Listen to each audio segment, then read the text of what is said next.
Ayan! Welcome back to our YouTube channel, FMT Channel Vlog. Ayan, mega love shoutout sa inyong lahat, sa lahat ng mga supporters natin sa ating channel. Ayan, mega love shoutout. Ang shoutout din sa mga supporters ng Chamdet, mega love shoutout sa lahat ng mga sponsors, sa lahat ng mga solid supporters, sa lahat po ng mga founders, communities. Ayan, mega love shoutout. Mega love shoutout din sa mga supporters ng Reynas. Ayan, mega love shoutout. Ayan, magbibigay tayo ng reaction tungkol na naman dito kay Egypta TV. Ayan, no other than Egypta TV. Ayan, so ito, konting reaction doon sa kay sa nag-reaction sa Kalingap. Ayan. I think so, bago pa lang siguro nagre-reactor to, ewan ko lang kung official reactor na sa Kalingap. Pero, ang nakatag sa kanya is Kalingap and then Karepa. Ayan, so Wawi Live channel. Ayan, reactionan natin ang kanyang pag-reaction din kay Egypta. Ayan. Tungkol doon sa, ginagamit ni Egypta ang Danjoy and si Joy. Ayan. So, andyan yung mga bashers, both side, dahil sa ginagawa ni Egypta. Ayan. Panoorin natin ang video si Wawi Live. Ito, mayroon siya. Reactionan na pala si Egypta dati. Ayan. Reaction siya si Egypta dati. So, ito guys ay reaction ito sa to. Ito no? Atin guys. Para makita natin ano yung mga sinasabi nila kay Egypta tungkol sa ginagamit ng Danjoy saka si Joy. Ito yung sinasabi ko. Sorry kanina sa live ko kasi hindi ko siya na-play. Kasi okay na yun kasi naiba yung topic doon kay Bobby kasi ang topic kanina. So I think okay naman yung explanation ko no doon kay Bobby. Okay na yun. Tama na yun. Kasi ito, si Kuya, Wawi Live ba yan? Wawi Live guys. Tignan natin si Wawi Live. Kasi, ito, reaction yan pala si Egypta na dito guys. So, meron siyang mga sinasabi na dito na, reaction na si Egypta. Kasi, nahalata nila na ginagamit niya si Joy. So, huwag mong gamitin si Joy sa awayan nyo, makinig ka, sabi niya. Kasi kaya hindi napansin ng mga taga hindi napansin ng mga taga Midet. Taga community ng Midet. Bakit ginagamit si Joy Diwata? Oh, naman reactor or defender na ito guys. Diba? Kaaway mo pa nga Kalingap eh. Huwag mo itangiyan kasi may video akong hawak. Na mayroon pa sinasabi dito kay Kuya Val Santos Matubang. Huwag kang mandaman ng mga tawag mong idamay si Joy, huwag mong idamay si Diwata. Kasi diba? yan ang magiging talaga rason na magkaroon ng basher. Ang isang Joy Diwata ng dahil sa ginagawa mo. Yeah. Yun lang yun. Tama. Mas sexy si Joy, mas ito ganyan. Ma'am, gamitin yung utak kasi teacher po kayo. Diba? Siya yan po. Mag-react kinang maayos, magpaliwanag kinang maayos, na ganito ganyan kung anong awayan nyo. Doon lang kayo mag-focus. Huwag kayo mandamay ng ibang tao. Huwag mong idamay si Joy Diwata dyan sa mga katarantaduhan nyo kung anong awayan. Mayroon kayo. Hindi po tayo na-away dito ha, inuulit ko. Maling-mali lang po yung ginagawa nyo. Naka-live, naka-post sa Facebook, yung picture ni Joy na nakatupis, na nakuha picture sa may gilid.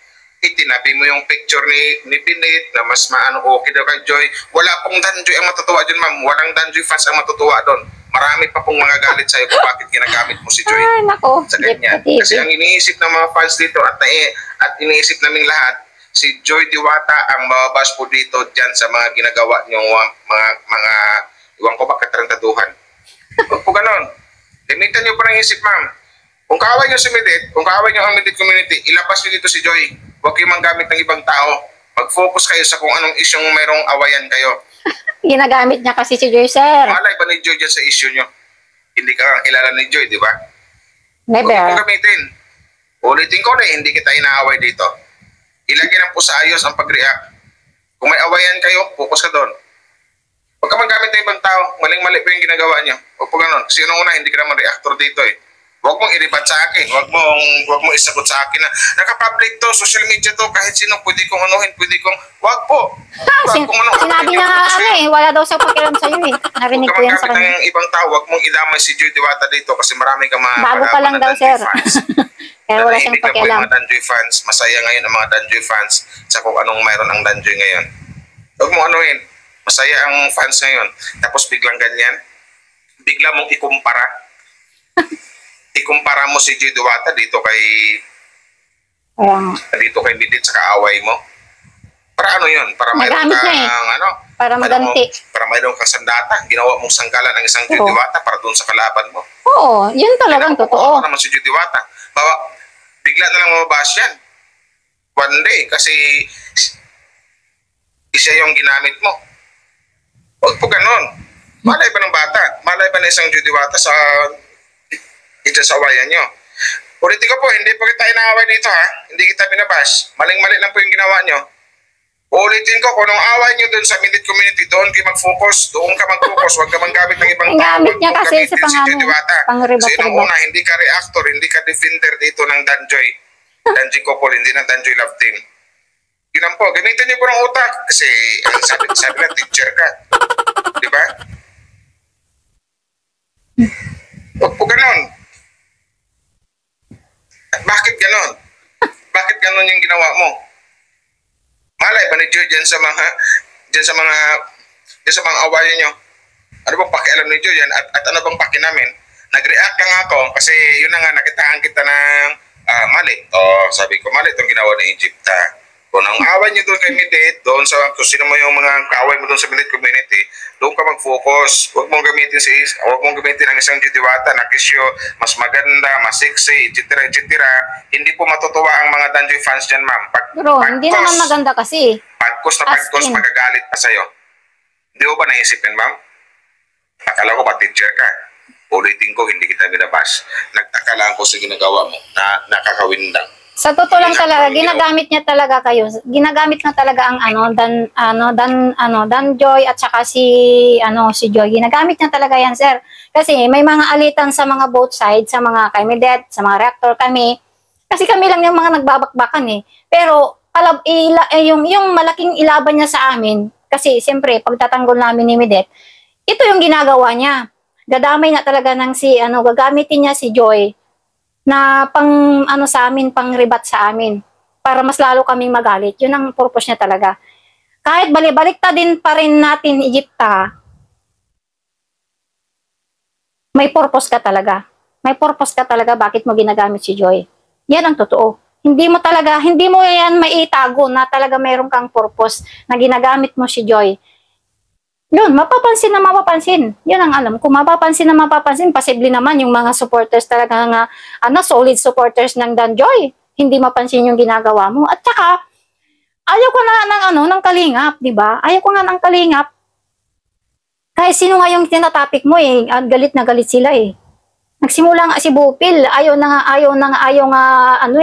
nga magtapik ka sa Danjoy. Kasi kahit nga noon, kahit kay Sangkay, di ba? Sinisita ka. Ay, Danjoy, magandang-ganyan ka. Doon parang. Pero until now, ginagamit mo pa rin. Wala kang pakialam, no? Wala kang pakialam sa mga supporters o sa kay Joy. Kasi talagang meron ka namang something hindi talaga hindi ka naman talaga totoo na supporters ni Joy. Ginagamit mo lang, wala kang pakialam kung ano may bashing na may bashing kay Joy. Siyempre, pagtatanggol na naman mga supporters na Midit. Kung may nakita kang pinos doon, ay bakit may ikaw compare yan? Ganito, ganyan, mas maganda pa si Midit yan. Ganyan sila. Si Joy mo, ganyan, ganyan. Siyempre, yun yung ipinopost mo sa page mo eh. Ilang beses ka nag-post about sa Danjoy, to compare mo to so Jamdit, Midit, to Joy. Diba? Hindi lang isang beses. Diba? Maraming beses ang ginagawa mo until now. I think so, mga supporters mo na nangahakit ka, katalim na yung mga mga supporters din ng Danjoy. I think so, parang walang reaction, walang nagre-reaction sa kanila. Parang iniwan na yata ni Bupil na rin ang Danjoy eh. Kaya, kung sino yung nakikita niya siguro na nag-ano kay Joy, nag-ano sa Danjoy, kahit na si Egypta man, si Egypta pa yan, so supportaran nyo, diba? Oo. Kasi ano eh, biglaan siyang dumami ng views. Biglaan siyang dumami ng views. Nung simula na nag-topic siya ng ano, yung pinagkumpara niya si Joy at saka si Midet, dun sa two-piece, dun siya nagsimula na nag-aroon ng mga views kasi nagsusupport yan mga Danjoy supporters. So, okay lang, no problem. Danjoy, mga supporters. Pero yung ginagawa mo ngayon, hahalata man ng mga reactor. Ito. Oo, ma'am, na maling hakbang yung ginawa mo, ma'am, na nanggamit ka ng ibang tao, ginamit mo si Joy Diwata dyan sa channel mo. Para gawin mong panangga doon sa kalaban mo. Yan po. Please na, ma'am, huwag mo na anuhin yan. O, ginagalang kita, ma'am, yung tawag ko sa'yo kasi sabi niya teacher ka. So sana... Hindi man teacher yan? Nasa sa'yo na yan, kung magalit ka sa reaction ko. Basta ulitin ko, hindi kita binabash. Hindi ka daw papatulan, sir. Huwag nyo lang idamay si Joy sa kung anong away mayroon kayo, sa kung anong katarantaduhang issue mayroon kayo doon sa Midit community or doon kay Midit. Focus ka lang kay Midit, huwag ka manggamit ng ibang tao. Huwag mong gamitin si Joy Diwata kasi marami kang makakalaban dito. Hindi lang mga fans kundi ibang mga reactor. Ako na yung nauna, pero hindi kita inawaya. Pinagsabihan lang kita, ma'am, magandang araw po sa iyo. Diba? Kasi ano eh, hindi ka daw papatulan, yan yung sinabi niya. Narinig ko yung sinabi niya. Hindi ka daw papatulan, sir, kasi bago ka lang dyan sa ano, sa Kalingap. Yun ang sabi. Wala daw pakialam sa'yo. Yun yung sinabi niya sa live niya. So yan. Totoo. Napapansin. Dalawang beses niya na ano ko eh, na-reactionan ko din yung dati, yung una niyang sinabi. Hanggang dito na lang aking short reaction. Ayan. Jipta TV. Sikat na sikat si Jipta TV, guys. Bye-bye.